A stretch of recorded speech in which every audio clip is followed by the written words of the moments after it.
Welcome to Paranormal Heart Podcast with host Kat Ward.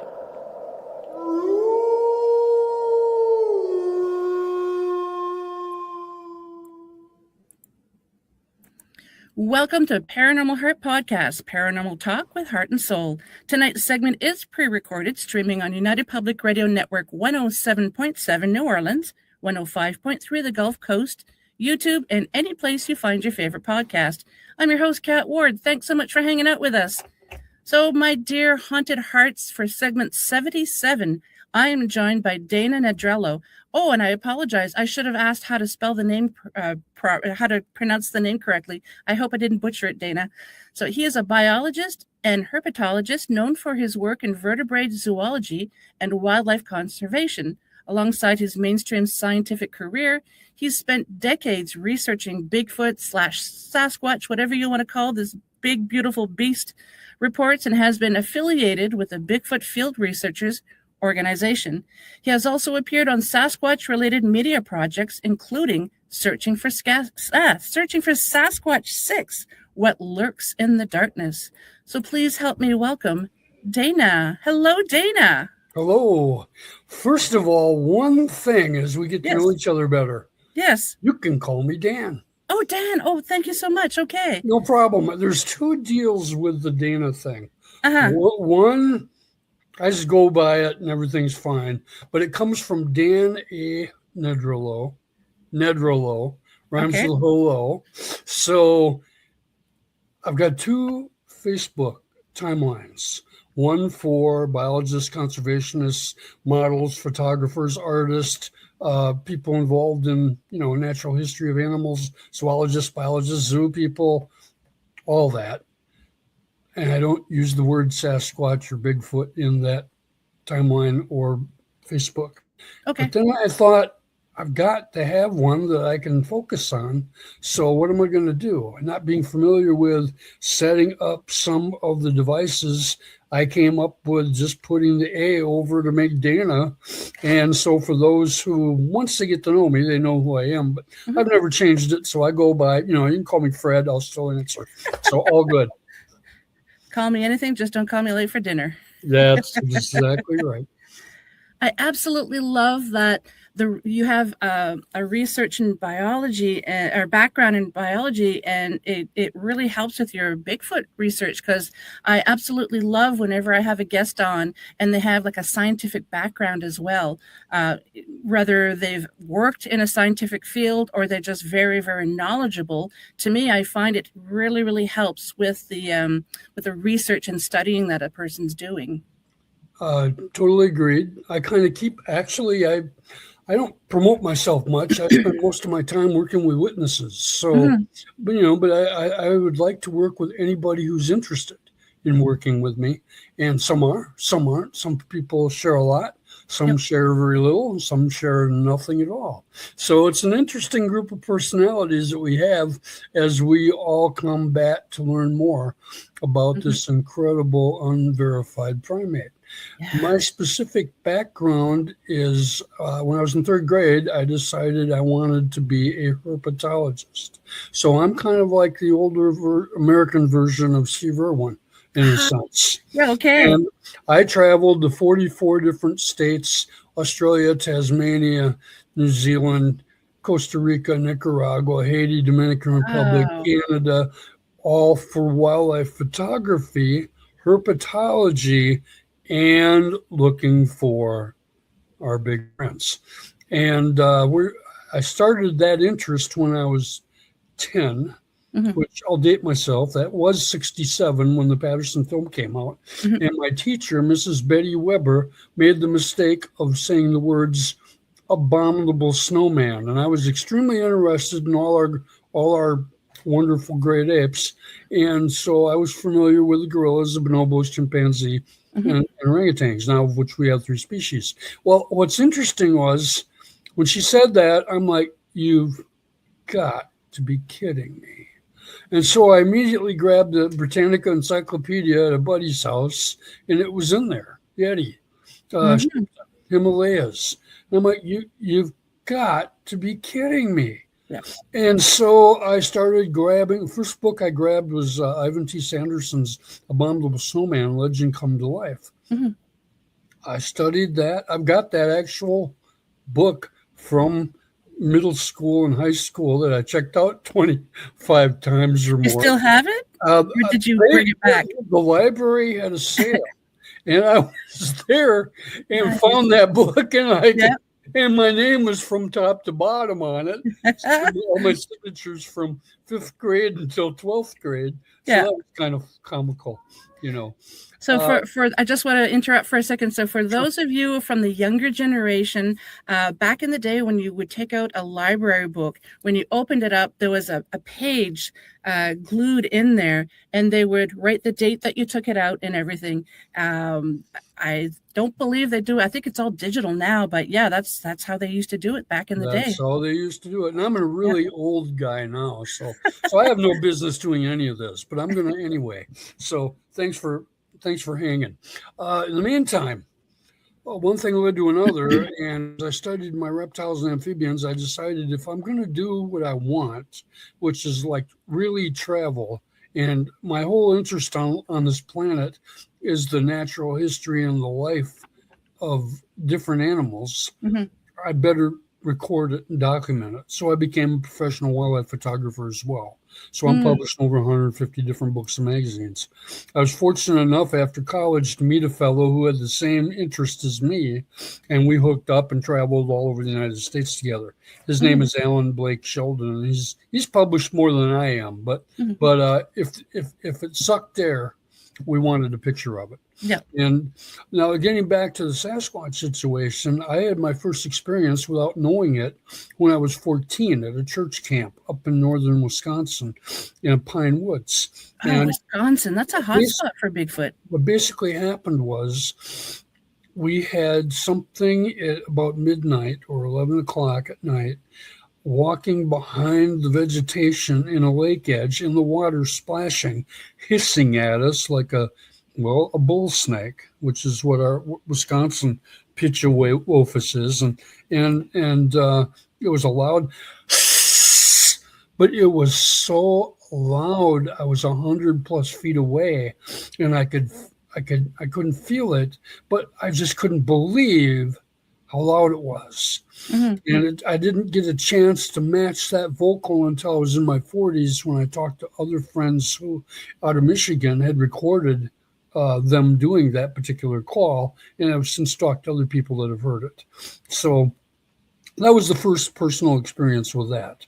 I for the next 20 years, I spent a lot of my time on river bluffs studying timber rattlers. So I would be just literally walking at the base of a river bluff along the Mississippi River or some of the stream bottoms, tributaries, and going up on these hills looking for this particular species of rattlesnake and everything else that moved. And not once did I find a structure. Not once did I find something that would suggest that there are Sasquatches in the area. And I could not understand that. I couldn't figure out where are they. And so that, I remember now too, back then, I didn't have anybody to talk to about this. Not until I met my photo partner. He was interested. And but at the college, I ended up with a degree in wildlife biology and majored in vertebrate zoology, and my minor was museum techniques. And so that incorporated environmental education. So I ended up behind a microphone a lot, and that ended up to be a big part of my career. And I'm probably going to sound a little bit like Elmer Fudd right now because I broke a filling and I've got a shark tooth punching That's into my teeth. right. How are you doing with that? Well, you're hearing me. Yeah. Is the pain gone, I hope? Yeah. Okay, I'm all healed up and ready to go. Got to have the tooth adjusted, but I decided I can talk well enough to hopefully be at least somewhat interesting. So we'll see. All right. Long story short, I never had an experience, and I couldn't figure it out. Well, by the time in 2000, first of all, I'd been spending all my time. I think I ran to Florida 18 times by 1997, and virtually every state except for Maine and a couple of those. And I worked for the National Wildlife Federation for 2 years in North Carolina, worked for a private zoo in Missouri, volunteered work for the Milwaukee Public Museum in Haiti and Dominican Republic, and then hooked up with a buddy of mine who bought land in Costa Rica, and I went there and I did all the things that we love to do, just explore, photograph everything that everything from monkeys and birds to insects to whatever. No Sasquatches, no tracks, no vocalizations. What's going on? In 2000, my mother passed. Oh, I'm and sorry my to hear sister that. made a bet with me. She said, I bet number one, you don't become computer literate. And number two, I'll bet that you don't network professionally to research these giants. And you can't let your little sister win a bet. So one thing led to another, and I learned more about the computer and got on and started finding things. And a fella kept coming up with claims of Wisconsin reports. And so I started interacting with him. And I got to the point where I was almost harassing him. And he finally said, "Who are you?" He said it more vibrantly than that. But anyway, I told him, and he said, "What kind of a background you got?" And I told him, and he said, "I think you're somebody we're looking for." And I'm like, "Really?" And it turned out to be the BFRO under Matt Moneymaker. It happened to be his partner, Ron Schaffner, at the time. And he wanted to know my background, and I gave it to him. And I wanted to know, are you guys making a profit off this? Are you just leading people into, benefits or what's your motive?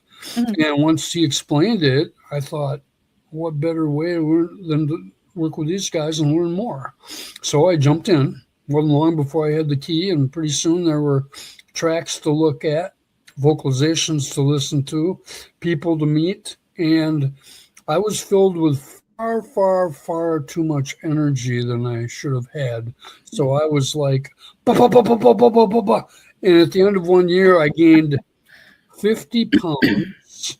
My typing went from 35 words a minute to 105. Wow. Well, off the phone, and I was calling everybody from coast to coast all the time. And it was great because I was meeting some of the people like John Green, who and John Bindernagel, who wrote some of the books that interested me in it in the first place. In the case of John Green, with Abominable Snow, or let's see, what was it? Basically, it was Apes Among Us, and I forget the name of the book. But that was my Bible for 20 years, because remember, I had no one to talk to. Yeah. Nobody. I had never seen any field sign or secondary evidence of these guys. So I'm like, what's going on? If they're here, they're incredibly cryptic. Why? What is this? Because by that time I'd learned all the natural history pre-internet on them, with all the literature available. The Renee DeHenden's book, and Peter Byrne and John Green and numerous other people. And about that time, Thomas Steenberg was coming to the forefront, and John Bindernagel was in the mix. We had Grover Krantz. So I knew some basics. I was a little probably too proud of my knowledge, and so that would easily rub somebody the wrong way. But I was so enthusiastic about this stuff. But nothing happened until 2010. I had several things happen that year. One, I found a woman who had activity on her property, and I basically found out about it because she said, well, something was in the basement. And we locked the door. And when we locked the door, and I moved into the house, and she had divorced her husband, and she said something came in the property at 2:00 in the morning and screamed for 15 minutes. It was loud and skull splitting. I was paralyzed in my bed for 5 minutes, moved out into the kitchen with my dogs, and we just huddled, and it was just terrifying. And rats and mice were coming up through the floorboards and disoriented, unable to walk properly. It's as though something from the vocals affected their orientation. Like the infrasound. Exactly. Yep. Or But whatever's going on, that was legitimate to me. Mhm. And so I stayed on that property and worked with her more. And that's where I got my first Wisconsin vocalization. And it was basically, I had my recorder going, fortunately, and I had canines arguing up to the top of the hill. And that was coyote and dog. Mhm. And so you get and then all of a sudden we get a pardon me as I shut this off. I'm sorry.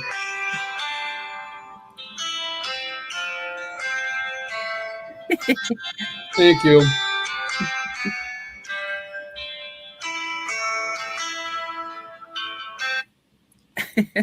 I know. I just infamiliarity with my telephone is awful. So anyway, then what happens is we get a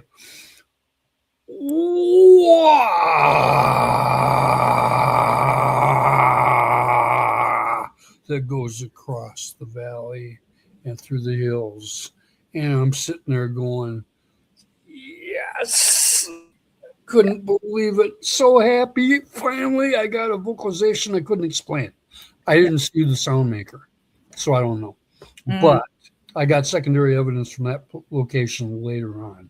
And so that was a big, big thing. And then later on, luckily, my cousins were with me, and we got out and we got some Ohio Scream calls in response to wood knock surveys. We got rocks and gravel thrown at us. We got individuals coming toward the vehicle that could be picked up on the parabolic microphone. Mhm. And luckily, my cousin one afternoon was riding south across from Iowa and looked up on the hill with his binocs to do a deer check. And here's a big brown man stepped out of the brush, bent over and picked something up and went back into the brush. He didn't tell his wife for 3 or 4 days. Wow. He finally, over a campfire, told me. So that was very, very important. And so I'm accepted by my family now. Good. And my sister, incidentally, she's seen 3. She lives in Florida. Wow. She lives in Florida. Mhm. So That's I'll let you ask amazing. questions, but that was the initial part of it. And Yeah. since then, when I was in the BFRO back in 2000 to 2004, I started working with families that had presence.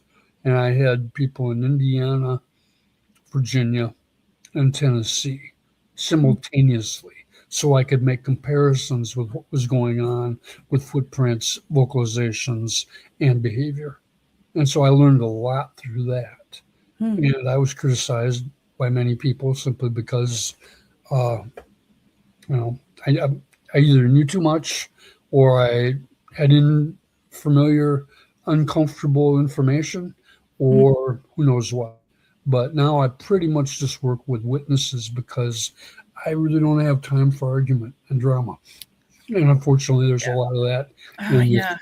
in this competition for knowledge or whatever people are after. That there is, and it really bothers me because I feel as if everybody pulls together and presents their information from the research that they've done or their personal experiences instead of criticizing each other, we might be able to find that last piece of the puzzle as to what this creature is. And so let's just love each other. Like, stop criticizing each other. And I mean, it's okay to disagree with somebody, you Mhm. know. Let's just do so respectfully. Yeah, exactly. You know, Yeah. And it and, really, my take is, if pardon me for interrupting, but oh, it's if okay. you haven't made a mistake, you haven't done much. Yeah. This trek is littered with mistakes and misinformation Hmm. and all kinds of false uh, directions. Yeah. And it takes a while to get through that, been there, done that. And not everybody's willing to exude the time and energy and commitment that it takes to understand certain things. Yeah. And so we end up being very excited and negative over some things that some of us have learned 20 years ago. So, I mean, if someone is misinformed or doesn't have a lot of information, but they're interested in being in the field, instead of criticizing that individual, just help educate them and, like I said, share your information. Which is exactly, as you can see, what I'm doing. And the goal Kudos here to is, and the goal here is to, if somebody's over in this area, they might see something. Mhm. And it might be part of the missing puzzle. So let's just share that and grow together. I'll share mine, you share yours. Not everybody's willing to do that. And so my focus is on the people that are. Good. And fortunately, there are a lot of people like that. So I feel very, very, very lucky and honored to have the network that I do. So that's awesome. Which led to you. Thank you. Thank you to Sabine Blais who sent me to you and you to me. So thank you. Merci. Un gros merci, Sabine. Huge thank you, Sabine. I find it so interesting that Bigfoot is not just found in North America. I mean, he's found everywhere, and they might have a little bit of a difference in coloration or facial features, or some of them are taller, some of them are shorter. Like you mentioned earlier, there's the Yeti, the Yowie in New Zealand. I mean, there's so many different names. I mean, all these creatures are everywhere, and it's really fascinating to me that so many people around the world are experiencing this, and I love it that they're sharing their experiences. What makes the mystery so incredibly interesting is the validity of the continued secondary evidence that comes from so many different sources that matches. And Cliff Brackman likes to call this congruent information, which it is. And what is interesting about that is if this is legit, then that means that the species is legit. Mm-hmm. But yet we don't have a verified part of the body, or at this time, recognized DNA. Mm-hmm. So as a result, it's not something that science can actually get involved with at a level of satisfaction to all. Mm-hmm. So we are in an incredible deep mystery right now because of lack of evidence for so many. There are people that have spent their life, and I've had one fellow sent me information on, I've been in the Adirondacks for 18 years. I haven't seen any sign of it at all. When I was in southwestern Wisconsin working those timber rattlers, I didn't have any signs of it at all either. But it wasn't too long before I learned a couple of techniques that changed all that. And I've since found other places where they are. Plus, if they are suspect to environmental advantages, then like a deer or a bear or a cougar, they're going to benefit from our wildlife management procedures. In Wisconsin, we have up to 1.8 million white-tailed deer. Wow. We have 25,000 black bear guesstimated, 1,600 to 800 wolves in the state, and we've had cougar the whole time, but they would not say that publicly. In other words, now there's just a few transient males coming through, but they're not going to stay because, my goodness, they aren't finding females. Well, I can differ with that, but I won't say anything except that in time that will change. And the timelines of when there's been reproduction and things like that, there's unverified situations, there's verified situations, and there's a lot of quiet on wildlife species that are, shall I say, troublesome, because the cougar can take a human life and affect our deer population, according to many. And that's a controversial species that costs time and money to manage. And if it's not here, you don't have to put that money or time into it. So it's much easier to manage it by saying, well, it's not really here yet, so cool your jets. If we can't handle cougar east of the Mississippi River, how in the world are we going to handle ape men? I get a lot of people saying that they've spent a lot of time in the forest and they've never seen a Bigfoot. And they want to experience one. Well, being Canadian, I obviously have spent time in the wilderness as well, camping with my parents as a youth, and I know there's deer and fox and bear and things like that in the woods. Have I ever seen one? No. Very rarely do I see them in the woods. But the community we live in, sometimes we see deer running on the road here, trying to cross the road, or we actually have black bear too. Sometimes you'll see one walking down the boulevard, but yeah, in the woods, no. And plus, we know they're there, but we don't see them. So how can you say that maybe Sasquatch doesn't exist just because you haven't seen one? Good point. Yeah. And I haven't seen a good explanation for the fakery of the really good footprints, the really good vocalizations, and the carcass signatures that they leave on their kills, whether white-tailed deer, cattle, small game, or other livestock. So I was fortunate enough to hook up with a man named Shane Carpenter, who's out of the Ozarks in Missouri, and he's been tracking a clan of them now for quite a few years. And in 2018, I met him at his home after coming back from Texas, and he said, "Yeah, I want you in the field with me next year." So in 2019, I was able to go down with him and his partner at the time.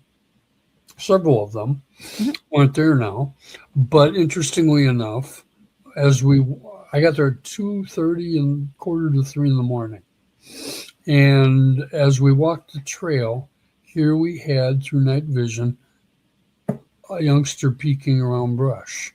Shane walked up on him 7 feet away and sat down, and they looked at each other. Shane was so excited he shined his light into the eyes of this individual, who was a smaller fella, maybe 150 or less, 5'4", 5'6". He left footprints of 10.25 inches. And there are many, many, many cast prints and photographs of that individual, his sibling. And now in 2023, I was back again, and there was another youngster who at the time was 6-inch prints. In September 23, he had 10-inch prints, and I was able to photograph those prints, and Shane had cast them. And there were 2 visuals on the little new guy. And what's exciting about that is we found that particular week a new set of 6-inch prints. So Mama had another youngster. And so he's in the process of tabulating the information that goes with this, but he's got a lot of information on behavior and interactions and exchanges. I have a 4-ounce quartz rock that was thrown at me that landed near my feet. And at the time we were so excited we didn't do a heat check on it, because we could have theoretically got a picture of the hand that threw it. But that's okay. Those are things that will happen in the near future. So, but I just wanted to mention that I did get my feet wet. I've had 3 sightings so far, and I've had situations happen where I'm sure they were very, very close nearby. What color were they? The youngsters in Missouri were black, but I was just asked to speak in Alabama by Anita Collier, and that was in June last year. And after I was done in Alabama on the 6th, I drove north, and on the 9th, I was visiting. I visited a number of people, but on the 9th, I was visiting a mother-daughter team. And it was so comical because I'd gotten there at 5 o'clock, relaxed, had a wonderful supper, talked, and we were going to go out and visit the other house, which is near a gully where they get vocalizations and they get footprints in the garden. Youngsters playing with things in the garden. And I'm sitting back in the chair talking with her, and there's on the window, which is 3 feet by 4 feet, there's blinds. And so there's strips of blinds on the window. And I'm sitting there talking to her, and I realize I'm seeing a figure walking along the road or the driveway at the edge of the trees. 1, 2, 3, gone. And the way I would describe it is if you had a cartoon and the guy was looking out the window, and then you'd have that little cloud of what they were saying or thinking. It would be filled with question marks and exclamation marks, because I'm not quite sure what I'm looking at. The common sense is, well, that's got to be the husband. And he's heading toward the door. So he'll be in just a little bit. But as I thought about it, he walked by these flowers at the flowering dog tree. And the flowers were in segment 2. And the head of the individual was segment 4. So it was significantly higher than the flowers. So he did come in wearing a green shirt, and I asked, how many people do you have out here? Well, there isn't anybody around. And I'm like, okay. And I looked at my friend, and she smiled, and I said, okay, you know what happened, because we discussed it. I said, would you walk the path so I can see what it's like with you at your height walking out? She's 5'1". I couldn't see her. So then she came in, took my chair. I went out. She said she could see the top of my cap, which would be about 5'10".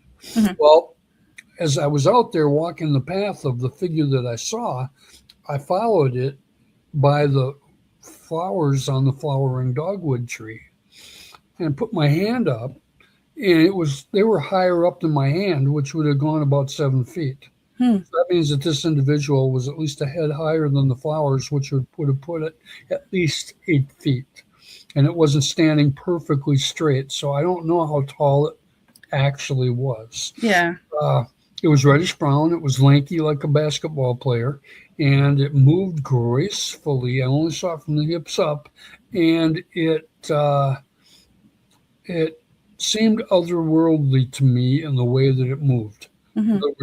And that's been referred to a lot. So I find that very interesting. It didn't have a round head. Its head was more, I wouldn't say cone, but it was somewhat pointed. Yep. And it didn't look my direction.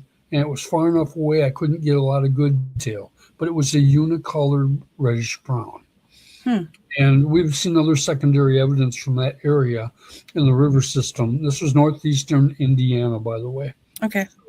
But I have 100 and some reports out of Indiana. And as a matter of fact, I just got a 14-inch print from a friend of mine. And he said that was a female out of Indiana. And there's a lot of arguments on the footprints because they look so human.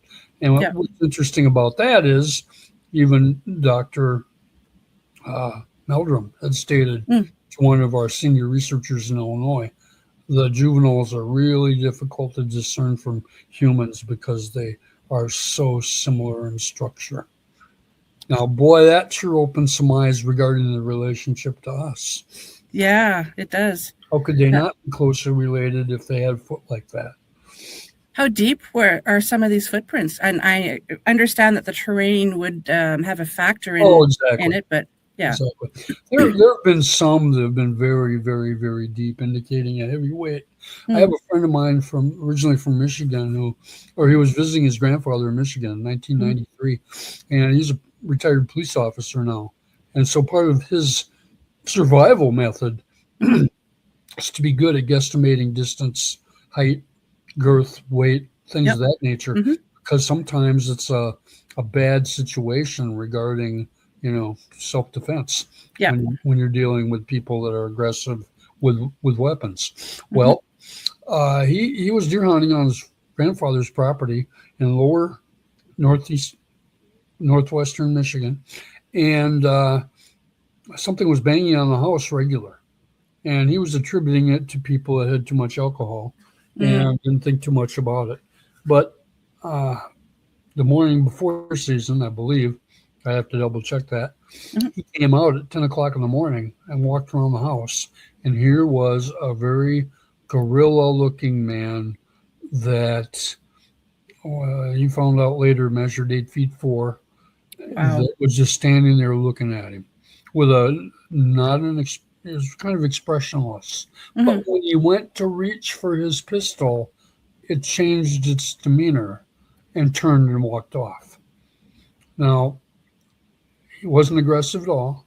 Mm-hmm. He had his hand on a branch, so he was able to determine the height of that branch, and the hand was very close to the top of the head, Mm-hmm. and that's where he got 8 feet 4. And I asked him, how about the weight? And he said, it had to be 800 plus. Wow. And we get that regularly. A friend That's of a mine big boy. yes, a friend of mine is Fred Roll up in Alaska. He has 275 accounts of Sasquatches in Alaska, and many of them tower 10 feet and possibly more than that. He's convinced they make 12. I've met other people convinced they make 12. That would be roughly a 24-inch footprint. The weight, and we've got plenty of researchers that don't think they're going to go beyond 8. But honestly, our record-sized human was 8 feet 7 or 8 feet 9. So, it's entirely possible that we could have some extreme individuals. Plus, how do we know for sure that all these hair-covered giants are the same?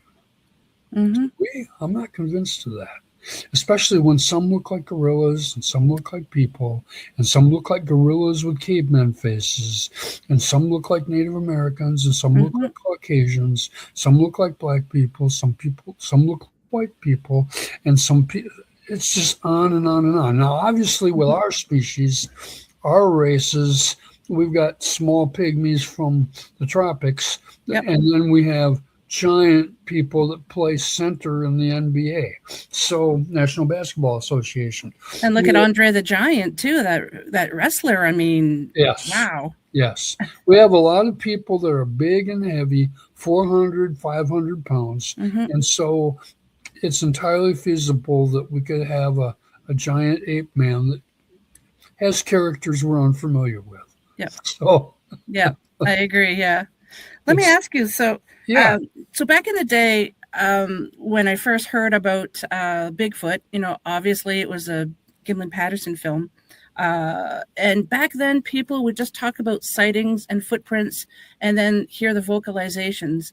Now it seems like the past, 15 years or so, I could be off on the time frame, but now they seems to have all these abilities.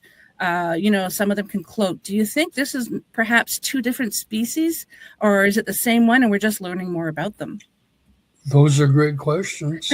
Thank you. And until more people experience the out of bounds characters, often referred to as woo or extra,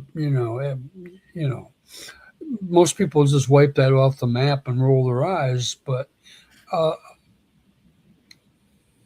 it all remains to be verified. It's unverified. And we have a lot of strong personalities out there. We have a lot of people with very small filters. And so it's very difficult to discern what's real and what's not. And so my feelings are, if you look at the wonderful illustrations that some of our people have, notably Sibylla Christina Irwin, her work is really detailed. Another good friend of mine who has the same characters about dealing with detail and accuracy from a witness description is Alexa Evans. And these people have created amazing illustrations. And some of them show different types of what I would think they'd have to be different species. Some of them are very gorilla looking, very great ape looking. Others, some of them have baboon faces. We have, and it's fun that you mention that because I have a friend that ran into a giant baboon in southern Mississippi. Saw 2 of them. And I asked him, is it possible that this could be our dog man? And he said, I could see that. Because it was and baboons are simply dog-faced monkeys. And there has to be at least 5 different things that masquerade under the name dog man. I don't spend any time with that because no one has been able to give me legitimate tracks. Well, I'm sure viewers are going to argue me till they're blue in the face about that, but I welcome them to send me legitimate tracks. Yep. We have legitimate tracks that I believe are from Sasquatches. Yep. I don't see that out of dogmen. Do I believe that there are dogmen? I have friends that do. I have no reason to doubt them. But until I know more, I'll just stay with my Sasquatches. Yeah. I would much rather encounter a Sasquatch than a dogman because Sasquatch, yes, you can have some really bad encounters, but some of them are very gentle with humans. But all the encounters for dogmen, none of them seem to be really good encounters. Well, I've got exception to that because I've had some claims that were very nice. Oh, okay. But my first question is if these things are so horrific and bad, how come everybody survives the experience? And with my network of over 5,000 people, why don't I have deaths from dogman in that network? I don't have any from Sasquatches either. I've got a couple where people passed away and it was said what happened. And so there easily could be, but it certainly is not a common event. Yeah. And so, and also one of the reasons I was interested in the dogman reports is because I thought, what an easy way to get more Sasquatch reports. Because a lot of these folks are looking at things from a distance, 1, 2, in the dark, 3, terrified out of their minds, 4, a short period of time, 5, often the target is moving so quickly, details are difficult to discern. Yep. And a lot of the reports are, I know it was a dogman. I'm sure it was a dogman. Well, that's great, but I base most of my work off secondary evidence, and I'm not seeing the secondary evidence. So like I said, I'll just sit back and let the dogman pros work that. And I'm all interested in that. But I did talk to one woman who wouldn't let me interview her. All my interviews in the book. You can just read the book. Okay, thank you. But I did say, can you answer one question? Is there any chance that what you saw looked at all like a baboon? And she's like, oh my gosh, you're the first person to ask me this. Wow. My gosh, that's exactly what it looked like. Well, but much bigger. That's a little bit more scientifically acceptable. And I've noticed some of the illustrations that some of these folks come up with. And they look very, very, very primate. So whatever it is, if it's real, and I believe that there's an excellent chance that the giant baboons are real. But there can't be too many of them. But on the other hand, we would say the same thing about Sasquatches. So I'll just roll it all into a great big ball, throw some sugar on it, and say, what a wonderful mystery that allows us all to work together and meet incredible personalities, fantastic people. And let's just keep this fun and learn as much as we can. Yeah, my so as you and my viewers know, my background is in investigating like ghosts, like the paranormal, and I started branching because I used to think paranormal was only ghosts, but it's not. It could be cryptids like the Bigfoot, aliens, UFOs. It's so many things, and I think the first guest that I had on about Sasquatch was William Jevning. Who became a dear friend. Yeah, he's an amazing guy. Yeah, I remember when we were living in Alberta for a couple of years, family and I, before we were moving back to Ontario, we were going to be going camping. And it's funny, I was reading on my phone from the BFRO site, just sightings that were reported in the area that we were in. I can't remember the name of the community that we were in. I see, so we're on the highway. I see the sign, and I'm like, oh, I just literally read that because I read it to the family, and all of a sudden, so you got the highway and you have the woods on the other side, but you have quite a bit of clearance between the forest and the highway, and all of a sudden, to the right, we saw this. Sadly, it was a dead horse, but the whole hindquarters I was just like, we should have turned back to take pictures. It looked like, I even looked at my husband and said, what could have shredded the hindquarters of that? I mean, did it get hit by a transport truck? Was it a wildcat? Like, what the heck happened? So I messaged Will. I'm like, oh my God, I just happened to be reading about this particular location, and I see the sign, and then all of a sudden I see this on the right, and it's just like, I want to go back and see it, but my husband wanted to get to the campsite, and it's just like, ugh. But I kick myself now for not saying we have to go check it out. I really wish I could remember the name of the community, but what are the odds of me reading that, and then all of a sudden it's like, oh, I see a sign, and this, I'm just reading about that encounter, and then I see this. I kind of like it was really amazing, but I still don't know what it was. And I tried to look, because I asked him, I said, have you actually heard in any newspapers or anything like that if there was something that happened here? And at the time he didn't, so I don't know. I'll have to maybe reach out again, but I don't remember the name of the location. But yeah, it was just like, what are the odds, right? Yeah. Yeah. Well, and there's a lot of situations like that, and we don't really usually get a chance to follow them up. And then all of a sudden it's a report from 2 years ago or 4 years ago, and the evidence is not fresh anymore. Yeah. Yeah. Now, I did mention Sibylla, and I do have to say something. When Shane walked in on that juvenile, on my first sighting where I got to see him through night vision, I asked him, what did he look like? And I'll send you the picture if I haven't. Yeah. Sibylla drew a 6-foot male from Oklahoma when she got a phone call from an investigator from a BFRO. And the man said to her, I'm looking at him now. Do you want to draw him? And she said, well, yeah. And she grabbed the illustration work and he described what he saw, and she was able to draw what he saw. And out of all the images she's done and what Shane saw, that's the one he picked, said that's what you look like. Wow. Now, make sure I send you that. Yeah, so, I'm just going to check. I know you sent me a photo that was like that, but I just want to see. It might be that I did send it to you.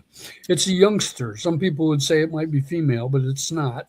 He was 6 feet and he was crouched down. He ended up crouching down behind some boulders and just peeking and looking at the sky. So we got the face very, very close.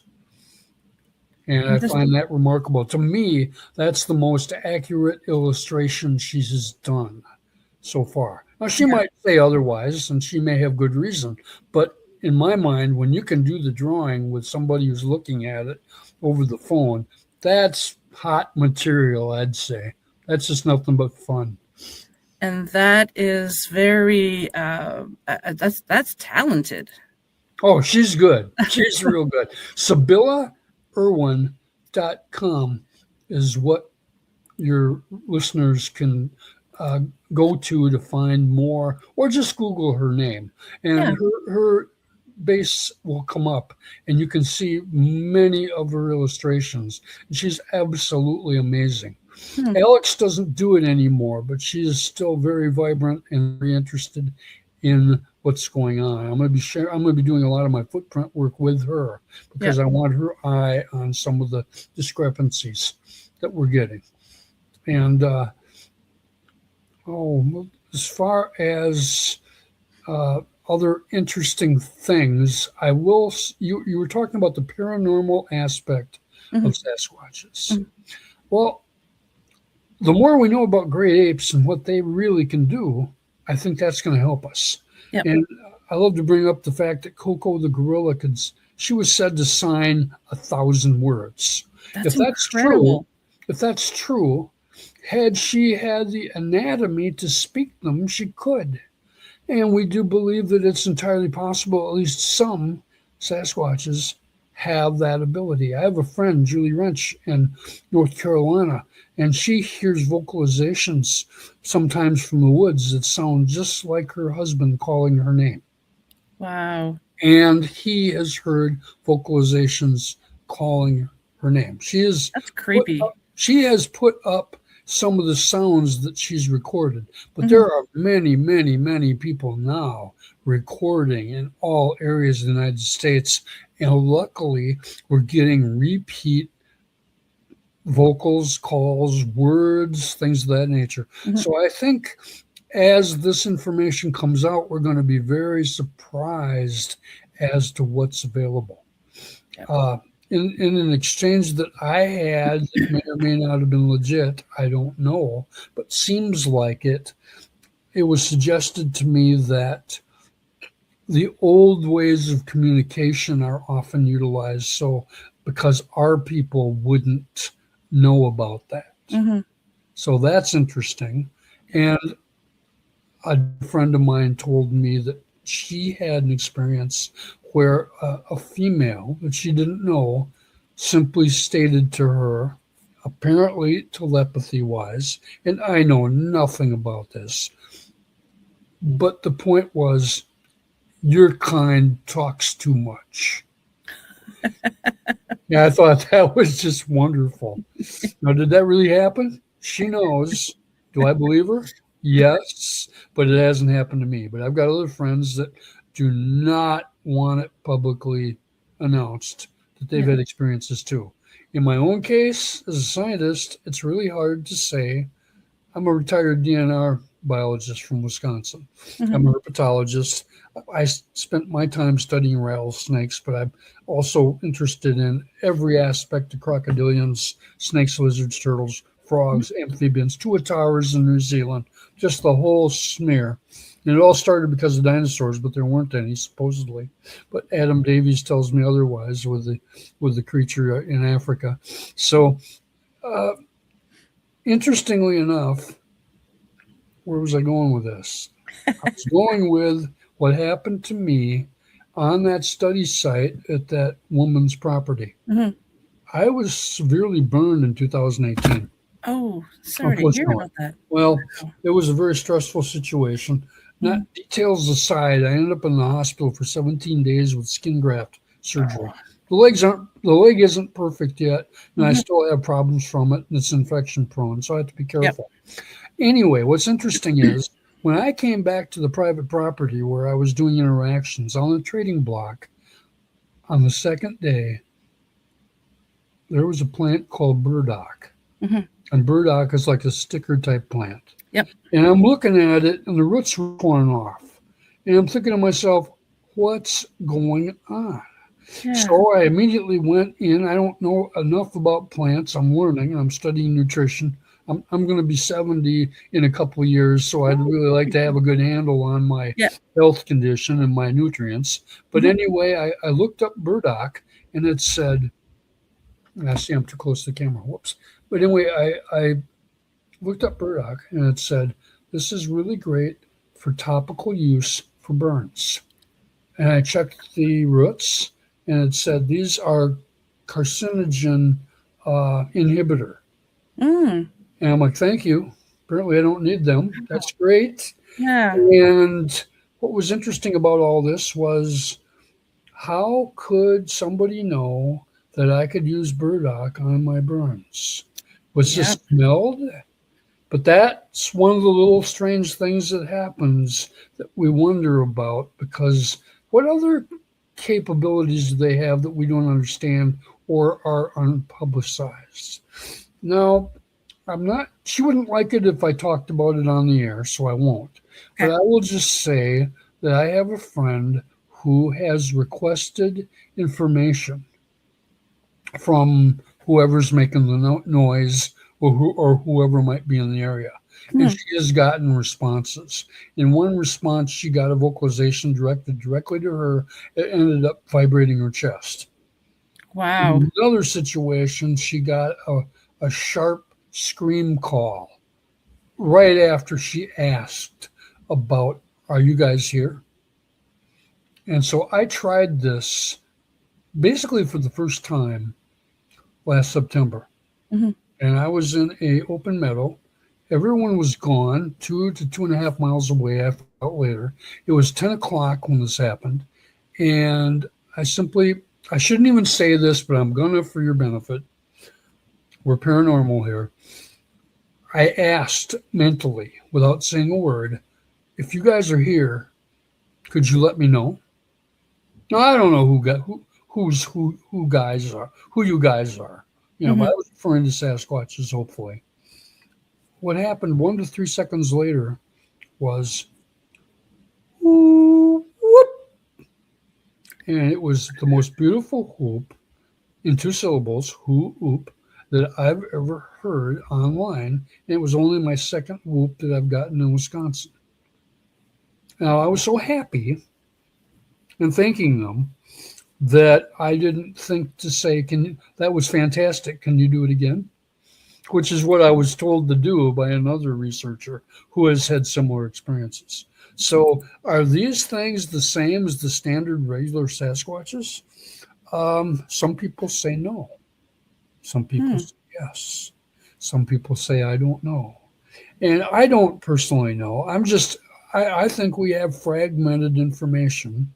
And as you say, it's be very wise for all of us to work together to put the pieces of the puzzle together. There's a lot of people that are not interested in going that route. And so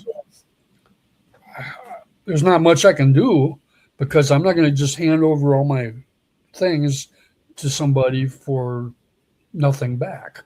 Exactly. 50-50, or even, something else out. But to be stalled on is difficult. That makes it hard to work with that person, because then you think, well, if something happens that we really need to know about, they're probably not even going to tell us. Yep. And those aren't the kind of people that I'm looking to work with. So anyway, that tells you a little bit more about me. I'm just trying to take everything in and learn as much as I can and share it with as many people as I think would benefit. And let's all learn and be happy and be pleased that we have this opportunity, because it can happen quickly and be gone. Yep. So this is true. Yeah. Well, my friend, we are at the end of the show. Really? Already? Yeah, I know. An hour has gone by already. I would like to invite you on again so we can talk about some of your research. Sure. This is very, very interesting. Before I get you to tell the Haunted Hearts where they can find you, I just wanted to tell everyone that August 15th and 16th of this year, if anyone is available to attend, there is it's the second annual Sasquatch convention. It's in Gatineau, Quebec, just across the river from Ottawa, Ontario. I had the great pleasure of attending last year. Sabine Blais, she's an amazing lady. I had her on my show. I'm going to have her on again. And so it's going to be a 2-day event. Tickets are on sale. I can't remember if they're $40. I can't remember how much they are Canadian, but if you reach out to me, I can send you some more information. So whoever is interested, I met some amazing people last year. And Dan, I saw my very first casted Bigfoot print when I was there last year. I was giddy. It was so amazing. Like, it was huge. Awesome. I can't, and for the life of me, I can't remember who had brought it, but they let me take a picture with it, and I was holding it, and I was so terrified. I didn't want to drop it, because I would have been like, oh my, like, how do you come back from that? But yeah, exactly. Yeah. Exactly. So August 15th and 16th of this year, reach out to me if anyone's interested in attending. There's going to be an amazing event again. I'm going to be there. I'm going to have a little vendor's table, and it's going to be a lot of fun. So Dan, could you please tell the Haunted Hearts, my listeners, where they can find you? Sure. On Facebook, I am Dana Nedrelo. Send me a message, write to me. If you Google me, it'll be like my website. You'll be busy for a while. I would suggest that your viewers check out Nedrelo, pheromones. That was my first field operation in Oklahoma with the Bigfoot Field Research Organization. And we did use pheromones to see if we could get action. And we did. We got activity. Nice. As far as getting a hold of me, I would suggest a couple of places also you could write to me. I've got some Facebook Sasquatch groups that I think your audience would find interesting. One is Wild Man Literature. Most of our authors and book publishers are in there. There's over 1,000 people in there. Wow. Another is Art and Data, Sasquatch Witnesses. You can go there and say, Dan, what's up? And we can talk privately. I'm interested in footprint pictures, especially ones with resolution. I'm interested in audio. I'm interested in anecdotal information. In other words, my Uncle Bob had an experience down in such and such valley in 2016, and et cetera, et cetera. I'm interested in all of that. And if you had a really good observation close, let's see if we can draw it. If I can't, maybe some of my artists can, and bring that observation to life. Hopefully those are some good ways to get a hold of me. Like I said, if you Google me, you'll probably find my phone number. And okay. I'm not hard to find. Awesome. Thank you so much, Dan, for being on here. I'm so happy to have had you on the show, and it's really great to meet you. Oh, vice versa. I'm looking forward to a lot of things, and you know, you can coach me up down the road as I do some similar things. So that would be great. We'll chat about that. Yeah. All right. So I'm just going to take you out of the system. Yeah, just for a minute, just to say farewell to the audience. So if you could hang tight for a couple minutes, we'll have a little chat. So yeah, I thank you again. Thank you. A huge thank you to my special guest today, Dan, and to you, my wonderful haunted hearts, for tuning in. I also want to thank UPRN 107.7 New Orleans and 105.3 the Gulf Coast for carrying the show.